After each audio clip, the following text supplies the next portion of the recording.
Holidays-nale, adu namma GT Holidays da. GT Holidays, South India's #1 travel brand. You know you are special when you're with GT Holidays. எல்லா வானிலை மாற்றங்களுக்கும் பெஸ்டா இருக்கும் இந்த Rubilex paints. வர்ணம் பூசுவதற்கு மட்டுமல்ல, உங்கள் வீட்டை பாதுகாக்கவும் ரூபிலெக்ஸ் பெயிண்ட்ஸ். அந்த பொண்ணு 23 வயசு தான் ஆச்சு. ஹஸ்பண்ட் வந்து இந்த மாதிரி ஒரு பிரச்சனைனால அவன் ஒரு வீட்டுக்கு வாடகைக்கு போய் கடைசியில் அதை நம்பவே முடியல. அது காவல்துறையினர் கொஞ்சம் செக் பண்ணாங்க. அது இது அன்சால்வ்டு கேஸ்ன்னு சொல்லுவாங்களா, அந்த மாதிரி இன்னும் நிறைய கேசஸ் இருக்கு. அந்த இது வந்து இன்னும் என்னால் மறக்க முடியல. நான் கிட்டத்தட்ட 700 எபிசோட்ஸ் போட்டேன். அந்த எபிசோடு ஏதோ ஒரு டிஸ்டர்ப் பண்ணிகிட்டே இருக்கு எனக்கு. நைட் டைம் ஆனாங்கன்னா ரெஸ்ட் ரூம் போகிறக்கா வெளியே தான், பாத்ரூம் வெளியே தான் இருந்திருக்கும். வெளியே வந்தாங்க அப்படின்னா அவர் அழுகக்கூடிய அந்த சத்தம் வந்து அவங்களுக்கு ஆந்தை எப்படி கத்தும் அந்த மாதிரி அது அழுகிறது கேட்டதுக்கு ஃபஸ்ட் என்னமோ சம்திங் ஏதோ பேர்ட் பறவைகள் தான் இப்படி பண்ணுதுன்னு நினச்சி விட்டார். போக போக போக போக ஒவ்வொன்றா அந்த அம்மாவுக்கு தான் ஃபஸ்ட்டு இதாகுது. 14 இயர்ஸ் 15 கரெக்டாக தெரியல இயர்ஸ் வந்து ரொம்ப வருஷம் அவரோட பாடியிலே இருந்துச்சு. வந்து பிரச்சனைலாம் பண்ணுறதில்ல. எப்போயாவது ஒரு நாள் 1 இயர் 2 இயர்ஸ் ஒரு தடவை வரும். இது சாப்பிட்டுட்டு இருந்தாருன்னா கடைசியாக அந்த ஆன்மா சொன்ன விஷயம் என்னென்னா, அந்த 3 மெம்பர்ஸ் இருந்தாங்களே அவங்கள நான் வந்து கொண்டுட்டு தான் போவேன்னு சொன்னேன். இப்போ சொல்கிறாங்கல்ல இறந்தப்போ வந்து இவங்களை பார்த்தா அவங்கள பார்த்துமே அது எனக்கு என்னோட கனவு உலகமா என்னன்னு தெரியல. பட் இறந்துட்டேன்னு சொன்ன அந்த டைமில் எனக்கு அதனால் ஃபீல் பண்ண முடிச்சேன். வணக்கம் ஆதன் சினிமா வியூவர்ஸ், நான் உங்கள் Anuksha Swaminathan and welcome to Aadhan cinema. இன்னைக்கு நம்மளோட வீடியோல சிவாஸ் இன்வெஸ்டிகேஷன்ல இருந்து சிவா அவர்கள் வந்திருக்காங்க அண்ட் அவர்கிட்ட நிறைய விஷயங்கள் கேட்டு தெரிஞ்சுக்கலாம். வாங்க. வணக்கம் சார். வணக்கம். எப்படி இருக்கீங்க? நல்லா இருக்கேன். ஸோ உங்களோட வீடியோஸ்லாம் நாங்கள் பார்த்துருக்கோம், பலரும் இந்த வீடியோஸ் பார்த்துருக்காங்க. ஸோ உங்களோட பேஜ் எடுத்து பார்த்தால நிறைய மிஸ்டீரியஸான ஸ்டோரிஸ் அண்ட் நிறைய கோஸ்ட் ரிலேட்டடான ஸ்டோரிஸ் தான் போட்டிருக்கீங்க. ஸோ இது எல்லாத்துக்கும் முன்னாடி இந்த வீடியோஸ்லாம் போடுறதுக்கு முன்னாடி சிவா அப்படின்ற நம்பர் யாரா இருந்தார்? ஜஸ்ட் நான் ஒரு குக்கிராமத்துலேருந்து ரூரல் வில்லேஜ்லேருந்து வந்த பையன். தாராபுரத்துலேருந்து ஒரு 12 கிலோமீட்டர் தள்ளி பழனி போகிற வழி. அங்கே தான் ஒரு விவசாய குடும்பத்தில் தான் இருந்தேன். ரொம்ப ஏழ்மையான குடும்பம். சின்ன வயசுலேருந்து ஒரு பெரிய ஹிஸ்ட்ரி அது. சின்ன வயசுலேருந்து கவர்மெண்ட் ஸ்கூலில் தான் படித்தேன். அப்புறம் கரஸில் தான் வந்து டிகிரி முடித்தேன், பிகாம் முடித்தேன். அதுக்கடுத்து திருப்பூரில் சூப்பர்வைசர், அப்புறம் அக்கௌண்டன்ட், அப்படி இப்படியே லைஃப் போச்சு. இந்த கோவிட் டைமில் தான் இந்த சேனல் ஆரம்பித்து அப்புறம் அப்படியே வந்தேன். ஸோ சேனல் ஆரம்பிக்கிறதுக்குன்னு ஏதாவது ஒரு எக்ஸ்பீரியன்ஸ் உங்களுக்குன்னு இருந்திருக்கும்? இருக்கு. கல்லூரி ஃபஸ்ட் முதலாம் ஆண்டு போகும்போதே நான் பிஸ்னஸ் இங்கே ஸ்டார்ட் பண்ணிட்டேன். இங்கே கார்மெண்ட்ஸ் பிஸ்னஸ் ஸ்டார்ட் பண்ணிட்டேன். ஃப்ரெண்ட்ஸோடு சேர்ந்து ஸ்டார்ட் பண்ணிட்டேன். ஸோ அவரை தேவையானது, எனக்கு பிடிச்ச கார், வீடு எல்லாமே வெல் செட்டில்டு மாதிரி இப்போ அப்படி தான் இருக்கேன். நான் 1.5 crore ஒரு நிறைய சப்ஸ்கிரைபர்கள்லாம் தெரியாது. நான் என்னோட பர்சனல் விஷயங்கள் எதுவுமே ஷேர் பண்ணதில்லை. நிறைய பேர் கேட்பாங்க ஹோம் டூர் காமிங்க இருந்து. இன்கமும் எனக்கு வந்து எப்படி சொல்கிறது, ஒரு மூவியில் நான் போய் எடுத்தேன்னா எனக்கு என்ன இன்கம் வருவோம், உங்களுக்கெல்லாம் எவ்வளோ வருதுன்னு தெரியல. எனக்கு இன்கம் நல்லா வரும். ஏன்னா ஸ்டோரி தான் நான் பண்ணுறேன். எனக்கு லேக்ஸில் எப்படி சொல்கிறது, சொல்லணும்னா எனக்கு 3 lakhs மினிமமே. நான் ஒரு 4 வீடியோ போட்டால் எனக்கு 3 lakhs வரும். இப்போ லாஸ்ட் மந்த்து நிறைய பேர் ரிவீல் பண்ணுறதில்ல, அது பொய்ன்னு. ஏன்னா இது ஏன் சொல்கிறேன் அப்படின்னா, நிறைய பேர் யூடியூப்பை வந்து பார்த்தீங்கன்னா ஒரு பகுதியாக செலக்ட் பண்ணலாம். அது ஒரு சாய்ஸ் இருக்குல்ல. நம்மளுக்கு ஒர்க்குக்கு போகிறோம். இப்போ 4 lakh 5 lakhs நான் ஏர்ன் பண்ணுறேன், மந்த்லி ஏர்ன் பண்ணுறேன். இப்போ இந்த மந்த் வந்து பார்த்தீங்கன்னா 4.7 வீட்டுக்கு தெரியும். மற்ற நான் எங்கேயுமே ஷேர் பண்ண மாட்டேன். இது நான் வந்து சொல்லணும்னு நினச்சேன். ஏன்னா நிறைய பசங்களை இப்போ நீங்களே எடுத்துட்டா யூடியூப்ல என்ன இன்கம் வருதுன்னு சொல்லிட்டு நிறைய அப்படி தான் தோற்றம் வருது. ஆனால் பெரிய இன்கம் வருது. நான் வீடியோவே போடலினாலும் எனக்கு 4 வீடியோ 3 வீடியோஸ் போட்டாலே எனக்கு வந்து 3 lakhs மினிமம் வருது. ஸோ பசங்களுக்கு சொல்கிறேன், இந்த மாதிரி ஒரு இது இருந்துச்சுன்னா கண்டிப்பாக அதில் போகலாங்கிறேன். நிறைய நாலேஜும் தெரிஞ்சிருக்கும். நம்ம என்ன கண்டென்ட் செலக்ட் பண்ணுறோம், எந்த பகுதியை எடுத்துக்கிறோம். ஃபார் எக்ஸாம்பிள் மெக்கானிக் இங்கே எடுக்கிறோம். இப்போ நம்ம இந்த மாதிரி ஒரு ஸ்டோரி மாதிரி போகிறோம். இதில் எனக்கு அதனால தான் இது நம்ம என்ன பப்ளிக் சொல்லிக் கொடுக்குறோம் அப்படின்னு சொல்லிட்டு எனக்கு எப்பயுமே ஒரு கில்ட்டி இருந்துகிட்டே இருக்கும். நம்ம ஒரு ஸ்டோரி போடுறோம், நிறைய பேர் இது தப்பாக பயன்படுத்தவும் வாய்ப்பு இருக்குது. அதே மாதிரி டிஸ்க்ளைமரில் நான் கொடுத்துருப்பேன். நிறைய கற்பனை கலந்தது இருக்கும், சுவாரஸ்யத்துக்காக அப்படின்னு சொல்லியிருப்பேன். இது நீங்கள் அது நிறைய பேர் பார்க்காம தான் இருக்காங்க நம்ம சப்ஸ்கிரைபர். இருந்தாலும் நீங்கள் ஒரு ஸ்டோரி எனக்கு ஷேர் பண்ணிங்கன்னா நீங்கள் கொடுக்குற அந்த இதில் எதையுமே மாற்ற மாட்டேன். கொஞ்சம் ஏதாவது சுவாரஸ்யத்துக்காக அந்த கண்டென்ட்டில் கொஞ்சம் மேலே ஓட்டமாக ஏதாவது பண்ண முடியாது. கண்டென்ட் அப்படியே நீங்கள் கொடுக்குறது எதுவுமே மாறாது. அதுவும் உங்களோட வித் பர்மிஷனோட தான் பண்ணுவேன். நீங்கள் மெயில் அனுப்புனீங்கன்னா உங்கள்கிட்ட அந்த பர்மிஷன் கேட்பேன். இந்த சீன்ஸ் எல்லாம் வந்திருக்கு அப்படின்ட்டு. ஹாரர் சீன்ஸ் எதுவுமே எக்ஸ்ட்ரா சேர்த்த மாட்டோம். அவங்க அனுப்புறதே கரெக்டாக தான் இருக்கும். அதே மாதிரி எனக்கு வரது டெய்லி ஒரு 100 ஸ்டோரிஸ் 200 ஸ்டோரிஸ் எனக்கு வந்துகிட்டே இருக்குது. இமெயில், இன்ஸ்டாகிராமில் வந்துகிட்டே இருக்கும். அந்த ஸ்டோரி தான் ஷேர் பண்ணுறோம். இது நான் போடுற கதைகள் எல்லாமே ரியலான கதைகள் தான் நினச்சிட்டு இருக்கேன். ஏன்னா நீங்கள் எனக்கு அனுப்புறீங்க, பார்த்துட்டு கூடிய சப்ஸ்கிரைபர் அனுப்புகிறாங்க. அதை நான் ஆராய மாட்டேன். எனக்கு அதில் சுவாரஸ்யம் இருக்கா, இன்ட்ரெஸ்ட் நல்லா இருக்கான்னு பார்ப்பாங்க. ஆனால் எனக்கு தெரிஞ்சதில் நிறைய பேர் எமோஷனல் ஆவாங்க என் கூட பேச. சில பேர் வந்து காண்டாக்ட் பண்ணுவாங்க, நான் உங்க கூட பேசணும்னு சொல்லிட்டு அந்த ஸ்டோரி சொல்வதற்காக. அந்த பொண்ணு 23 வயசு தான் ஆச்சு. ஹஸ்பண்ட் வந்து இந்த மாதிரி ஒரு பிரச்சனையினால அவன் ஒரு வீட்டுக்கு வாடகைக்கு போய் கடைசியில் அதை நம்பவே முடியல. அது காவல்துறையினர் கொஞ்சம் செக் பண்ணாங்க. அது இது அன்சால்வ்டு கேஸ்ன்னு சொல்லுவாங்களா, அந்த மாதிரி இன்னும் நிறைய கேசஸ் இருக்கு. அந்த பொண்ணு என்கிட்ட அழுதப்ப நான் அந்த கண்ணீரை பார்த்தா தெரிஞ்சுக்கிட்டேன், இல்லை அது பொய் சொல்ல. அதே மாதிரி என் வீட்டுக்காரர் இறந்துட்டாரு, இதனால தான் இறந்தாருன்னு அந்த பொண்ணு சொல்ல வேண்டிய அவசியம் இல்லை. நம்மளுக்கு அந்த பொண்ணா கூப்பிடுது, எனக்கு இப்படி ஒரு இன்சிடென்ட் நடந்துச்சுன்னா, எனக்கு இப்போ நினைச்சாலும் உடம்பு நடுங்குதுன்னா, என் வீட்டுக்காரர் லவ் பண்ணி கல்யாணம் பண்ணிட்டேன், அது எனக்கு ஒரு பெரிய இழப்பா இருக்குண்ணா அப்படின்னு சொல்லிட்டு அதை அந்த சில இது மாதிரி நிறைய பர்சன்ஸ் என்கிட்ட கூப்பிட்டு பேசுவாங்க. நான் இன்னுமே பிரதர் சொன்ன மாதிரி நம்மள நான் கடவுளை நம்புறேன். இன்னும் எனக்கு இன்னும் ஸ்ட்ராங்கா இப்படி இது இருக்குன்னு எவிடன்ஸா என்கிட்ட நான் எதுவும் பார்க்கல. இப்போ நீங்களாம் அனுப்புறீங்கல்ல, இப்போ என்னை பார்த்தா நான் நிறைய எக்ஸ்பீரியன்ஸ் ஆன மாதிரி இருக்கும். அப்படிலாம் இல்லை. நான் இது வரைக்கும் எவ்வளவோ இடத்துக்கு போய் பார்க்கலான்னு போயிருக்கேன். எனக்கு எதுவுமே நடந்ததில்லை. நான் நம்ம சுற்றி இருக்கக்கூடிய எல்லா ஸ்டேட்டும், தமிழ்நாடு, ஆந்திரா, கர்நாடகா, லோன்லியாக தான் ட்ரைவ் பண்ணுவேன். எனக்கு ரொம்ப பிடிக்கும். நைட் ட்ரைவ் தான் பண்ணுவேன். எந்தெந்த கான்ட்ரக்ட் பிளேஸ் இருக்க எல்லா இடத்துக்கும் நான் போயிருக்கேன். தனியா அங்க ஸ்டே பண்ணியிருக்கேன். எனக்கு எதுவுமே ஒரு தடவை கூட பேயின்ற பார்த்தது இல்லையா? பார்த்தது இல்லை. எனக்கு அந்த ஃபீல் கூட, ஒரு பயம் இருக்கிற மாதிரி ஃபீல் கூட எனக்கு தென்பட்டது இல்லை. அது சில பேர் என்ன சொல்றாங்க அப்படின்னா, நான் இந்த மாதிரி ஃபீல் இருக்கிறவங்க கிட்ட எல்லாம் சில பேர் கான்டாக்ட் இருக்காங்க. அவங்ககிட்ட கேட்கும்போது என்ன சொல்றாங்கன்னா, நீ வந்து அதை கண்டுபிடிக்கணுங்கிற நோக்கத்தோட போற, இல்லைன்னா நீ பயம் இல்லாம அதை பார்க்க போற, அப்படி பர்சன்கிட்ட வராதுன்னு சொல்றாங்க. எனக்கு அதில் நம்பிக்கை இல்லை. பட் ஏன்னா கிட்டத்தட்ட 7 இயர்ஸா இந்த ஃபீல்டில் இருக்கேன். இந்த எபிசோட்ஸை போட்டுட்டு இருக்கேன். ஏன்னா நான் என்னோட வீட்டில் மொத்தம் 3 BHK பெட்ரூம்ல ஒரு ரூம் வந்து ஸ்டுடியோ மாதிரி யூஸ் பண்ணிட்டு இருக்கேன்.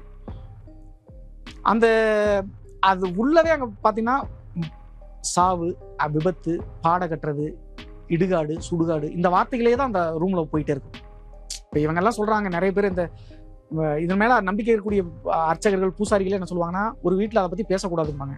ஆனா அந்த என் வீடு வந்து பார்த்தீங்கன்னா இந்த பேய்கள்னால தான் நான் இப்போ 1.5 crores பக்கத்தில் நான் வீடு கட்டியிருக்கேன். உண்மையிலேயே நான் யூடியூப் இன்கம்னால தான் கட்டியிருக்கேன். அதை நான் முதல்ல சொல்லியிருக்கேன். நிறைய பேர் நீங்க எடுக்கிறீங்க இல்லையா, நான் உண்மையிலேயே ஒன்லி யூடியூப் இன்கம் தான். எனக்கு மெயின் பிசினஸே இதுதான். இதுதான் பண்றேன். கடவுள் வச்சு சம்பாதிச்சதை விட பேய் வச்சு சம்பாதிச்சது. என்னன்னா யூடியூப்னால இவ்வளவு பெரிய இன்கம் சொல்லிட்டு சும்மா தம்ப்நெயில் போடுறோம் இல்லை, அதெல்லாம் இல்லை. நான் உண்மையிலேயே அதனால தான் கட்டி நான் சொல்றேன். அதில் ஒன்றும் இல்லை. நிறைய பேர் இந்த ஃபீல்டு தேர்ந்தெடுத்து ஒன்று என்டர்டெயின் பண்றது தானே முக்கியம். அதனால தான் என்னோட ஒவ்வொரு ஸ்டோரியிலையும் கடைசியில் ஒரு எண்டிங் கொடுத்துருப்பேன். நீட்டை பத்தி பேசியிருப்பேன். எல்லா ஸ்டோரியிலையும் நீங்க வாட்ச் பண்ணீங்கன்னா தெரியும், கடைசியில் ஒரு குடிக்கக்கூடாதுன்னு பேசியிருப்பேன். எல்லாத்துலேயும் ஒரு சென்டென்ஸோட முடிப்பேன். கண்டிப்பா நான் என்னன்னா நைட் தூங்கும்போது இந்த ஸ்டோரி சொன்னோம், பார்த்தவங்களுக்கு என்ன நம்ம என்ன சொல்லி கொடுக்குறோம் அப்படின்னு யோசிப்பேன். அதனால எல்லா ஸ்டோரியிலுமே கடைசியில் ஒரு ஏதாவது ஒன்று இருக்கும். அப்போ இருக்கக்கூடிய இஷ்யூ இருக்கும். நீட்டு, சம்திங் காவேரி இஷ்யூ, எல்லாத்தையும் பற்றி பேசியிருக்கேன். அது எண்டில் எல்லாத்துலேயுமே கொடுத்துருப்பேன். படிப்பை பற்றி பேசியிருப்பேன். ஸோ அடுத்து இப்போ 12th பாஸ் பண்ணி போகிறாங்கன்னா இன்ஜினியரிங், டாக்டர்ஸாக போகிறீங்க, நீங்கள் என்னென்ன ஃபீல்டில் வந்து பார்த்தீங்கன்னா வேக்கன்ட் இருக்குது. ஏன்னா அந்த ஃப்ளோலேயே சொல்லும் போது அவங்களுக்கு கொஞ்சம், இப்போது என்னை வந்து பார்த்தீங்கன்னா ஒரு கிட்டத்தட்ட 1 million தொட போகிறாங்க. என்னை பார்க்கக்கூடிய ஃபாலோவர்ஸ் நிறைய பேர் இருக்காங்க. 12th முடிச்ச பசங்க நிறைய பேர் இருப்பாங்க. ஒரு 2 பேர் 3 பேர் நம்ம ஒரு சூஸ் பேர். இந்த மெரைன் இன்ஜினியரிங்லாம் யாருமே சூஸ் பண்ணுறதில்ல. ஆனால் அதுக்கெல்லாம் வேக்கன்ட் எக்கச்சக்கமாக இருக்குது. ஃபார் எக்ஸாம்பிள் சொல்கிறேன், இந்த மாதிரி நம்மளுக்கு புரியாத இடங்கள் நிறைய இருக்குது. ஸோ இது ஒவ்வொன்றா கடைசியாக ஒவ்வொரு நாளும் நான் என்னோட வீட்டில் வந்து அம்மாவும் சரி, என்னுடைய பார்ட்னரும் சரி, அவங்களும் சொல்லுவாங்க, என்ன இன்னைக்கு அவங்க அந்த ஸ்டோரி என்னன்னு கேட்க மாட்டாங்க, இன்னைக்கு எதை பற்றி பேச போகிறீங்க அந்த அப்படின்னு சொல்லி கேட்பாங்க. ஸோ அதனால் அதுலேயுமே எனக்கு வந்து பார்த்தீங்கன்னா அந்த வயசானவங்க 70 years 8 years வியூவர்ஸ்லாம் நிறைய இருப்பாங்க. அந்த கடைசி என்ன சொல்கிறோம் அப்படின்னு சொல்லிட்டு நாங்கள் பார்க்க வைக்கிறோம். என்னோட விளையாண்டுட்டு இருந்தாங்கன்னா என்னோட குழந்தைகளாம் கூட்டு வந்து உட்கார வச்சு பார்க்க வைப்போம். நான் அதுக்குமே திட்டுவேன், இல்லை குழந்தைக்கு பயப்படும், ஏன்னா அது டிஸ்க்ளைமர்ல கொடுத்துருப்போம், பயப்படும். இல்லை தம்பி நீங்கள் கடைசியில் அந்த சென்டென்ஸ் சொல்லுவீங்கல்ல, நீங்கள் சொன்னால் கேட்குறாங்க, அந்த மாதிரி இருக்கும்ல. ஒரு 10 லட்சம் பேர் இருக்காங்கன்னா 2 லட்சம் பேர் பார்த்தோன்னா ஒரு 5 பேர் இது பண்ணுவான்ல, அந்த சாட்டிஸ்ஃபேக்ஷனோட இருந்துக்கிறது. ஸோ நீங்க உங்களுக்கு ரொம்ப டிஸ்டர்பான ஏதாவது ஒரு கோஸ்ட் ஸ்டோரினா நீங்க எதை சொல்லுவீங்க? அந்த இன்சிடென்ட் வந்து எனக்கு இப்போ வரைக்கும், அது வந்து சேனல் ஆரம்பித்து ஒரு 6 monthல போட்டேன். அந்த இப்போ உடம்பு ஓரளவுக்கு இருக்கு எனக்கு. அப்போ ரொம்ப லீனாக இருப்பேன். அந்த இது வந்து பார்த்தீங்கன்னா இன்னும் என்னால் மறக்க முடியல. நான் கிட்டத்தட்ட 700 எபிசோட்ஸ் போட்டேன். அந்த எபிசோடு ஏதோ ஒரு டிஸ்டர்ப் பண்ணிகிட்டே இருக்கு எனக்கு. அதுவும் ஒன் ஆஃப் த, நான் சொல்கிறேன் அந்த மூவியில் ஒன்று சொல்கிறேன் இல்லையா, அது அந்த கிளிப்ஸ் எல்லாம் அந்த மூவியில் வரும், அதில் ஆட் பண்ணி வரும். அந்த ஆடலூருங்கிறது அதை நான் சொல்ல, அவங்களே செட் பண்ணி அவங்களுக்கு அதில் தான் அந்த மூவியோட இதே வந்துச்சு. இது எனக்கு எப்படி அது அந்த எபிசோட் பார்த்து கஷ்டமாக இருந்துச்சோ, எனக்கு கேட்டு கஷ்டமாக, அதே மாதிரி தான் இந்த மூவி ஒன்று கேட்டாங்கன்னு சொன்னோம் இல்லையா, அந்த எபிசோட் பார்த்தா அவங்களுக்கு அந்த மூவிக்கே போகணும்னு தோணுச்சு. ஸோ அது ரொம்ப எமோஷ்னல். ரொம்ப அது என்னன்றது கொஞ்சம் கிறிஸ்பா சொல்ல. ஒன்றும் இல்லை, அது ஆக்சுவலாக ரோட்டு வேலை செய்கிறாங்கல்ல, தார் சாலை வசதி இருக்கிறது. அந்த மலையில் வந்து தார் சாலை வசதிக்காக ஒரு பேர் போயிருக்காங்க. அப்போ வந்து நிறை மாத கர்ப்பிணி அந்த பெண். அது ஓப்பனாக சொல்லணும் அப்படின்னா, அது என்னோட ரிலேட்டிவ்க்கு நடந்த சம்பவம் தான் அது. அவர் இறந்துட்டார் அதில். அதனால் பாதிக்கப்பட்டு இறந்துட்டார். இந்த மாதிரி கத்துறது அதெல்லாம் இல்லை. ஆக்குபை பண்ணிச்சுன்னா கத்தலாம் மாட்டாங்க, அது சாதாரணமாக இருப்பாங்க, அவ்வளோதான். ஜஸ்ட்டு சாப்பாடு வந்து அந்த டைம் கொஞ்சம் கஷ்டமாக இருந்ததுனால அந்த இதில் 3 குழந்தைங்க அவங்களுக்கு, அந்த கன்சீவாக இருக்கவங்களுக்கு முன்னாடியே 3 குழந்தைங்கன்னு வச்சுக்கோங்க. பக்கத்தில் ஒரு பெரிய வில்லா, வசதியான வில்லா. இது ரியலாக நடந்தது தான், போலீஸ் கேஸ்லாம் ஆச்சுன்னு சொல்கிறாங்க.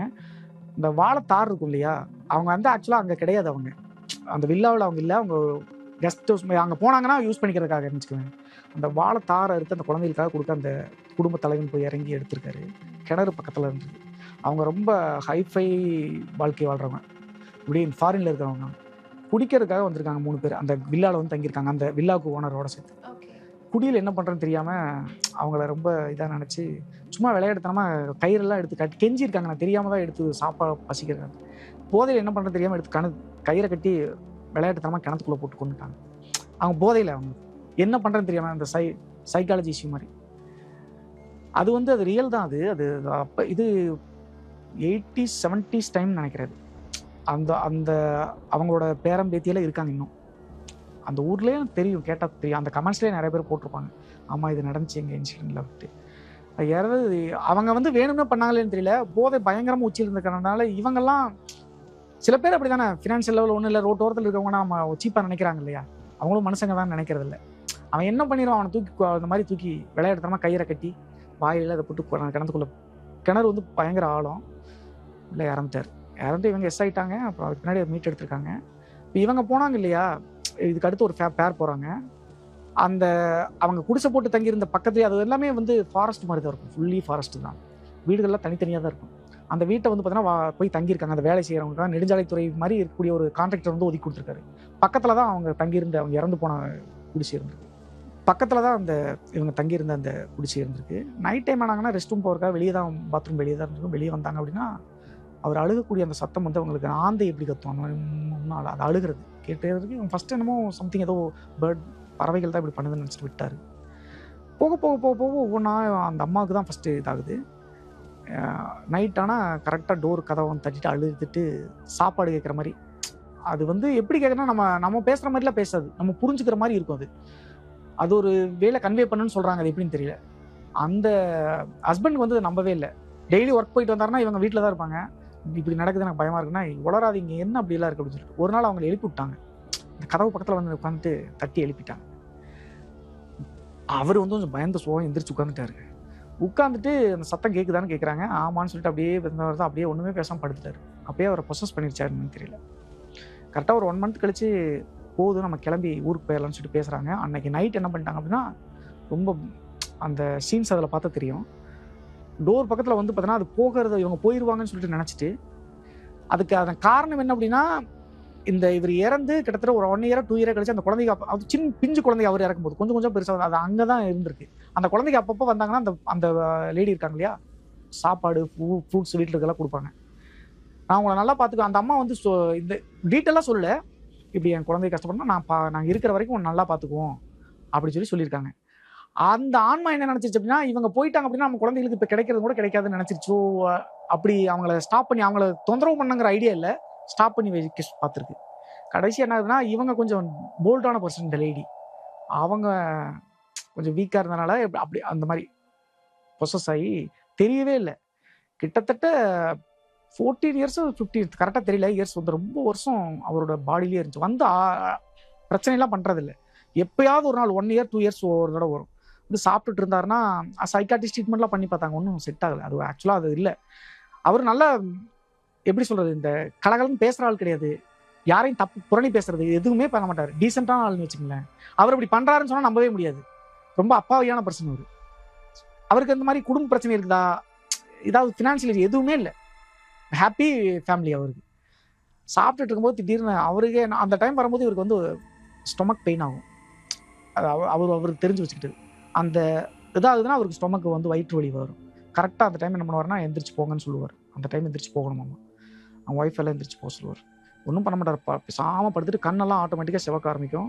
அந்த டைம் கேள்வி கேட்காம இருந்தால் ஓகே, ஏதாவது கொஸ்டின் கேட்டோம்னா பிரச்சனையாகும். அப்புறம் ஒரு நாள் மீற முடியாமல் கேட்டிருக்காங்க, யார் நீ என்னன்னு கேட்கும்போது அது சொல்லியிருக்கு. இப்படி எல்லாத்தையும் இப்போ நான் சொன்ன இந்த எக்ஸ்பிளனேஷன் எல்லாத்தையும் கொடுத்துருக்கு. இப்படி எனக்கு கொண்டுட்டாங்க தெரியும், இவங்கள தான் நான் இது பண்ணணும்னு நினச்சேன், அப்போ அவங்கள்ட்ட வந்துட்டேன், நீங்கள் போகிறது எனக்கு விருப்பம் இல்லை, என் குழந்தைகள்லாம் கஷ்டப்படும் அப்படின்னு சொல்லிட்டு அந்த டைம் அவர் பண்ண என்னன்னா, இப்படி உட்காந்துட்டு சாப்பாடு எடுத்து வச்சு உட்காந்து சாப்பிட்டுருந்தாங்கன்னா அவங்களோட ஒய்ஃப் அவங்க பசங்களை உட்காந்துன்னா இன்னும் 3 அவங்களுக்குலாம் வெய்ய அப்படி மாதிரி யாருமே இருக்க மாட்டாங்க, சாப்பிட வைங்க அப்படின்பாரு. அந்த மாதிரி அவ்வளோதான் அவர் செய்யறது, மேக்ஸிமம் அவ்வளோதான், வேறெல்லாம் ஒன்றும் பண்ண மாட்டார். இந்த மாதிரி கோட்டர் அதெல்லாம் கிடையாது, பண்ணிட்டு அவர் மட்டும் அமைதியாக படுத்துருவார். ஸோ இந்த மாதிரி அடிக்கடி நடந்துகிட்டே இருக்கு. கடைசியாக அந்த ஆன்மா சொன்ன விஷயம் என்னன்னா, அந்த 3 மெம்பர்ஸ் இருந்தாங்கல்ல, அவங்கள நான் வந்து கொண்டுட்டு தான் போவேன்னு சொன்னது. ஆனால் அது செஞ்சுச்சா இல்லைன்னு தெரியல. ஆனால் அவரு கிட்டத்தட்ட ஒரு 15 இயர்ஸ் கழிச்சு இதனால இல்லை, அவர் அட்டாக் வந்து இறந்தார், ஹார்ட் அட்டாக் வந்து இறந்துட்டாரு. ஸோ அந்த இன்சிடென்ட் வந்து அவங்க வந்து டீட்டெயிலாக சொல்லியிருந்தாங்க, அந்த ஸ்டோரியில் பார்த்தா தெரியும். அது ரொம்ப எனக்கு ஏன்னா அவங்கள அந்த கிணத்துக்குள்ளே போட்டது எவ்வளோ பெரிய ஒரு கொடூரம், அதெல்லாம் நினச்சி பார்த்தோம்னா உண்மையிலேயே அது நடந்துருச்சுன்னா இந்த உலகம் எங்கே போயிட்டு இருக்கு அப்படின்னு சொல்லிட்டு நம்ம எவ்வளோ இதெல்லாம் பார்க்குறோம். இது எவ்வளோ பெரிய குடும்பம், ஒரு சாப்பாட்டுக்காக ஒருத்தங்களை வந்து ஒரு குடும்பத்தோட பர்சன் தூக்கி உள்ளே போடுறதுங்கிறது. ஏன்னா அந்த ஃபீல்டில் நான்லாம் இருந்திருக்கேன். ஒன் டே 2 டேஸ்லாம் சாப்பாடு இல்லாமல் கஷ்டப்பட்டிருக்கோம், ரேஷன் அரிசி சாப்பிட்ருக்கோம். எனக்கு எதுவும் அதனால் மெர்ஜாச்சா என்னன்னு தெரியல. ஏன்னா சாப்பாடு அவங்க கஷ்டப்பட்டாங்க, அந்த குழந்தைங்க எல்லாத்தையும் யோசிச்சு பார்த்து அந்த இன்சிடென்ட் இன்னொன்று கேட்டாங்கன்னா எனக்கு அதுதான் ஃபர்ஸ்ட் ஞாபகம் வரும். அந்த ஆடலூர் இன்சிடென்ட் ரொம்ப எனக்கு இதாக இருக்கும்.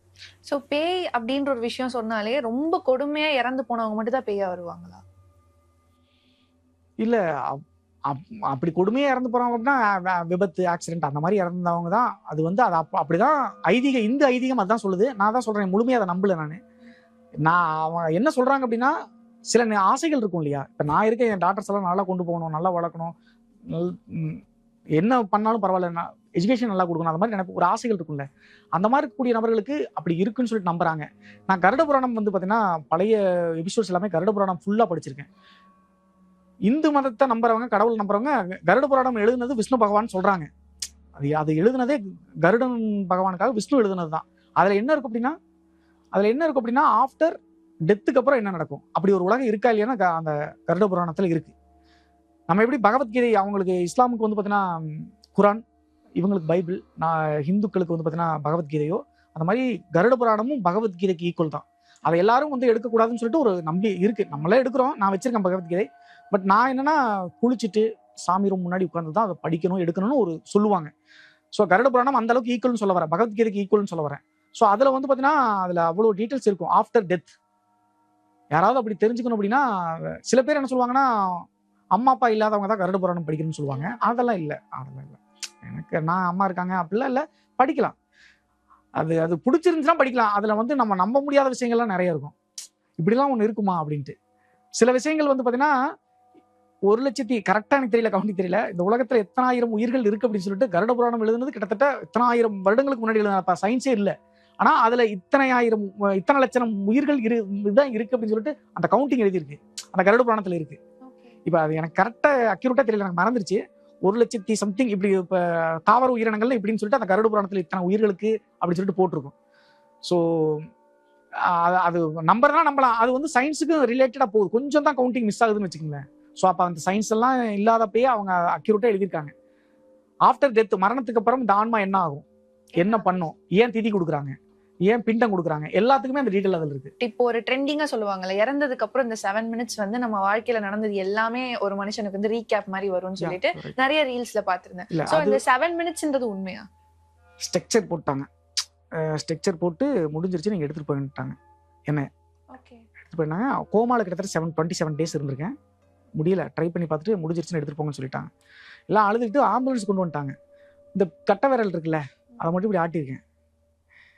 இவன் பார்த்துட்டு பெரியப்பா பையன் ஒருத்தர், இன்னும் தம்பி கட்டை விரல் ஆட்டுறான், ஏன்னா தெரியும்ல முழுசா போட்டுருவாங்க, அந்த பண்ணிடுவாங்க, ஒயிட் போட்டுருவாங்க.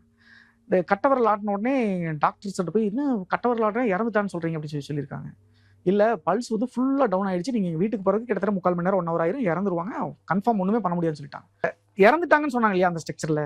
அப்போ வந்து பார்த்தீங்கன்னா எங்கள் அப்பா இறந்துட்டார், அதுக்கு 2 years 3 years முன்னாடி தான் இறந்தாங்க. அந்த இறப்பப்ப அந்த இறந்துட்டுன்னு சொல்லிட்டு ஸ்ட்ரக்சர் போட்டாங்கல்ல, சுற்றி அப்படி ஒரு பிளாங்க் இது இருக்கும். என்ன ஆகுன்னா அவங்கெல்லாம் வந்து பக்கத்துலேயே நின்று நம்ம கூட்டிகிட்டு போகலாம் வர மாட்டாங்க. அப்பா வந்து நியூஸ் பேப்பர் போட்டு பக்கத்தில் உட்காந்துருக்காரு, அப்பா இறந்ததே எனக்கு மறந்துருச்சு, பிளாங்க் ஆயிடுச்சு. இப்போ சொல்கிறாங்கல்ல, இறந்தப்ப வந்து இவங்களை பார்த்தா அவங்கள பார்த்தேன்னு, அது எனக்கு என்னோட கனவு உலகமா என்னன்னு தெரியல, பட் இறந்துட்டேன்னு சொன்ன அந்த டைம்ல எனக்கு அதனால ஃபீல் பண்ண முடிச்சு. எனக்கு இந்த வெள்ளையா உருவம் தெரிஞ்சது, ஒரு உலகம் தெரிஞ்சது அதெல்லாம் இல்லை. இறந்தவங்களையெல்லாம் நம்ம வந்து ரீகால் பண்ணி கூட்டு போற மாதிரி எனக்கு ஒரு ஃபீல் இருந்துச்சு. அதாவது வாடா போலான்ல கூப்பிடுற மாதிரிலாம் இல்லை, பக்கத்துல வந்து நின்றுட்டு எங்க அப்பாவோட நியூஸ் பேப்பர் படிச்சுட்டு பக்கத்துல நிக்கிற மாதிரி, எங்க தாத்தா பாட்டி. அப்ப நான் எனக்கு கனவுகள் வந்து வந்தாலும் இந்த மாதிரி வராது. ஸோ அந்த டைம் அது நடந்துச்சு எனக்கு. ஒரு புது உலகத்தை ஒரு 2 செகண்ட் 3 செகண்ட்ல உள்ள போயிட்டு அப்படி திரும்பின மாதிரி ஒரு ஃபீல் வந்துச்சு எனக்கு. அதை நான் வந்தேனே சொன்னேன், டாக்டர்ஸ் கிட்ட கூட எக்ஸ்பிளைன் பண்ணேன். எனக்கு அந்த டைம் என்னமோ நடந்துச்சு, டக்குன்னு அதை நினைச்சு பார்க்க முடியாத அளவுக்கு இருக்கும். ஆனா அந்த கனவு இப்போ வரைக்கும் அதை ரியலா அவங்கள பார்த்த மாதிரி, எங்க அப்பாவை அந்த டைம் நான் நேர்ல பார்த்த மாதிரி இன்னும் எனக்கு அவர் உட்கார்ந்துட்டு என்கிட்ட பேசின நினைவுகள் அப்படியே இருக்கு. உண்மையா நேர்ல பேசினா எப்படி இருக்கும், கனவுனா மறந்துடும் இல்லையா, அது வந்து அந்த சீன் அப்படியே எனக்கு இன்னும் ஞாபகம் இருக்கு. எனக்கு கிட்டத்தட்ட ஒரு 10 இயர்ஸ் ஆச்சு, 15 இயர்ஸ் ஆச்சு. 2010 நடந்தது. இப்போயும் எனக்கு அந்த ஞாபகம் இன்னும் அப்படியே இருக்கு. டாக்டர்ஸ் வந்து அதுக்கு என்ன சொன்னாங்க அப்படின்னா, அம்மாட்ட என்ன சொன்னாங்க அப்படின்னா, அவன் போக்குலயே விட்டுருங்க, அவன் சொல்றதை நீங்க பொய்ன்னு சொல்லாதீங்க, டிஸ்டர்ப் ஆவான். நான் கொஞ்சம் கொஞ்சம் அப்பதான் ரெக்கவர் ஆகி இந்த பிரச்சனையை ரெக்கவர் ஆகி வர்றேன். பயங்கரமான மெடிசின்ஸ் எல்லாம் கொடுத்து ரொம்ப கஷ்டப்பட்டு தான் நீ காப்பாற்றினாங்க. அதனால இது பண்ணாங்க. அதனால அவனை கன்ஃபியூஸ் பண்ணாதீங்க. அப்புறம் எங்கிட்ட சொல்லுவார் அவரு, குப்புசாமி டீன் சொல்லுவார், சிவா நீ நினைக்கிறதெல்லாம் உண்மைதான், அது உண்மைதான், அவங்க சொல்லிட்டு போறாங்க அப்படின்னு சொல்லுவாங்க. ஸோ அந்த செகண்ட்ல நீங்க கேட்ட ஆன்சர் அது ஒரு சின்ன ஒரு சீன்ஸ் மாதிரி வரும். அது உண்மையா பொய்யான்னு தெரியல, எனக்கு மட்டும் வந்துச்சா இல்லை எல்லாத்துக்கும் அது அவங்க சொல்றதெல்லாம் உண்மையா அப்படின்னு சொல்லிட்டு தெரியல. இது ஒரு அமெரிக்க சைக்காட்டிஸ்ட் டாக்டர் ஒருத்தர் ஒரு புத்தகமாவே எழுதியிருக்காரு. இறந்தவங்களை எல்லாம் அவங்க கிட்ட போய் எடுத்து கடைசி நேரத்துல புடைச்சு வந்திருப்பாங்க இல்லையா, அந்த கடைசி இந்த ஆக்சிடென்ட்ல இறந்து துடிச்சிட்டு இருக்கும்போது அவங்களை காப்பாற்றுவாங்கல்ல, சிபிஆர்லாம் பண்ணி கொண்டு வருவாங்கல்ல. ஸோ அந்த மாதிரி இருக்கக்கூடிய பர்சன்ஸ் நிறைய பேர்த்த வந்து ஆராய்ச்சி பண்ணிக்கிட்டு இருக்காரு. 70% அவங்க என்ன சொல்றாங்க அப்படின்னா, இந்த மாதிரி ஒரு வித்தியாசமான உலகத்தை நான் பார்த்தேன் அப்படிங்கிற மாதிரி. முக்கியமா என்னன்னா, அந்த பாஸ்ட்ல அவங்களோட உற்சாகங்கள்லாம் நான் பார்த்தேன், நான் பேசினேன் அப்படின்னு சொல்ற அந்த அந்த புத்தகம் இருக்கு. 30% வந்து அது ஃபேக்கா இல்லைன்னு சொன்னாலும் கூட 70% அதை நான் பார்த்தேங்க மாதிரி ஒரு உணர்வு தென்பட்டு இருக்கு. நீங்க சொல்ற மாதிரி துடிச்சிட்டு இருக்கும்போது கூட அப்படி ஒரு திங்கிங் வரலாம். ஆனா எனக்கெல்லாம் அப்படி இல்லை. நான் 27 days கோமால இருந்திருக்கேன். அந்த கடைசி நிமிஷங்கள் மட்டும் எனக்கு அந்த ஞாபகங்கள் வந்துச்சு. நான் அந்த அவங்க ஸ்ட்ரக்சர் போட்டு எடுத்துட்டு போகும்போது ரொம்ப என்னன்னா, ஊர்ல எல்லாம் இன்னும் அந்த ரிலேட்டிவ்ஸும் பார்த்தாங்கன்னா, இது பிறவி செத்து தான் பொழைச்சிருக்கான். இன்னும் நிறைய பேருக்கு என்னை பார்த்தாங்கன்னா அப்படி இன்னும் கேட்காம பார்ப்பாங்க, யாரும் இன்னும் இருக்கானா அப்படின்ட்டு.